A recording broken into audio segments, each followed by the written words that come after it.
up, you book nerds, and welcome back to the Lucid Nightmare.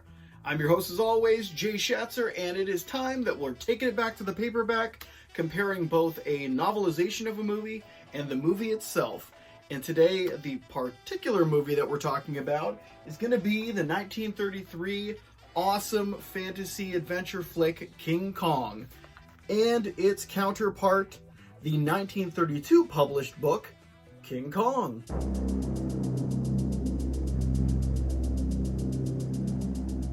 Now, with both iterations, they are great in their own right, but they do have differences that make them very interesting and entirely different beasts.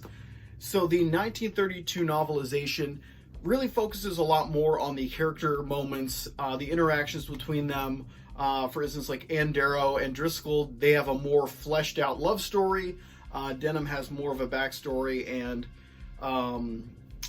kind of history with everyone. So it gets a more developed kind of look and feel for the story, and you get more of the characters. But the focus of the Lost World, the Skull Island, which is referred to as a different thing in the novelization, that whole area of the story is more fleshed out as well. And then when it comes to New York City in the novelization, it's a very quick few written words down there. There's not really, it doesn't drag out like it does in the film.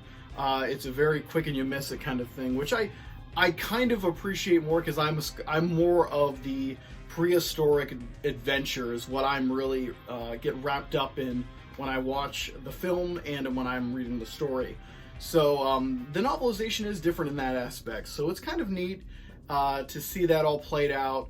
And I'll go over specific scenes that are different from the movie and the novelization. But with the movie, yeah, they have to keep it streamlined and action-packed, so that it does move from one sequence to the next, and you don't really get a good solid foundation where you're learning more about the characters. You do get that, but it's in bits and select pieces that they do pull from the novelization, but it does do a really great job of kind of keeping it moving along, keeping the adventure fresh and new and exciting. So those are the kind of things that were different from the novel to the book, from the novel to the movie. But the big differences in kind of like scenes that were taken out was there's a whole Triceratops scene, which they did try to get going for the film, but eventually it fell into the cutting room floor. But in that scene, there was like a tar pit that Kong comes across when he's carrying Ann further into the jungle, and he has a battle between these Triceratops where he's flinging these like hardened asphalt and stuff at the dinosaurs, and he actually ends up killing one and wounding another one, and the other one, the wounded one, is like enraged, and he runs into the group of men who are chasing Kong. And that's kind of what propels them to the knocked over tree in the pit, that famous scene. So that was the kind of catalyst that got them there, that you don't really see in the film, but in the book you do get to see or hear about that part of the story, which is really awesome, because the Triceratops is my all-time favorite dinosaur, so it was kind of cool to be able to read that at least in the story, even though I didn't get a chance to see it in the film.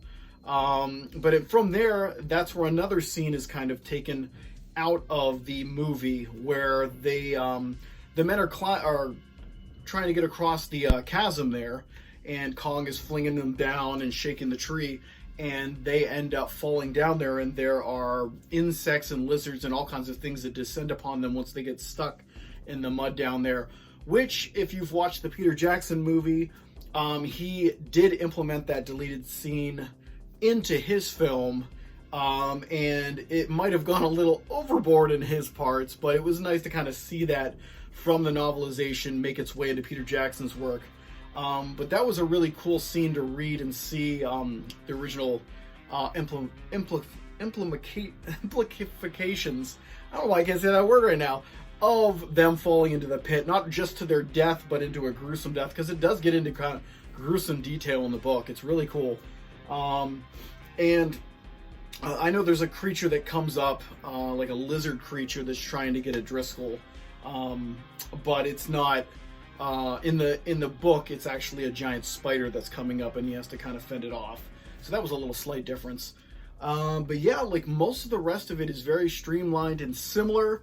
And the only other big kind of change is during the end when Kong is up on the Empire State Building. And like I said, they do streamline it in the book. There's not really a great detail. In the film, in the film, he first grabs this wrong chick. He's looking for Anne, sees it's not her, and casts her aside, and she falls to her death. Gruesome scene, very, very disturbing when I was a kid. But in the novelization, it's just a conversation that they're hearing a room over, somebody talking, and then she screams, and Driscoll goes to find out what it is, and that's when Kong comes and grabs Anne. But once they get to the Empire State Building, the planes are flying in, shooting.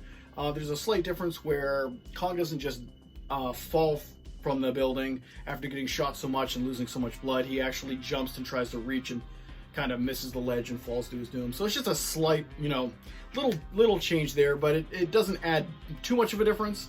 But it's interesting that they kind of went that avenue. But all in all, it's a really awesome read. You can read through it really lickety-split. It doesn't linger too much on certain aspects of each chapter.